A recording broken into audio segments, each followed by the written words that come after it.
54-годишната љс од Чифлик е пријавена за исчезната, откако пред еден ден излегла од дома и никој од блиските роднини или соседите не забележал каде се упатила.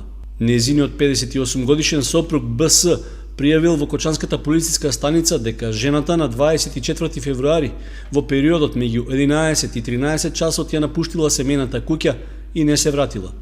Според информацијата од Министерството за внатрешни работи, надлежните органи веќе преземаат мерки за нејзино пренаоѓање, но засега безуспешно. За период од една година, ова е трета пријава за исчезнување на лице во Кочанскиот регион. На крајот на минатата година, за исчезната се водеше 27-годишна жена од Кочани, за која сопругот дури по 5 дена откако таа не си дошла дома, имаше поднесено пријава во полиција. Неколку месеци предходно, 39-годишен маж исто така беше пријавен за исчезнат, а полоцна беше пронеден удавен во каналот од хидросистемот Брегалница во близина на селото Жиганци.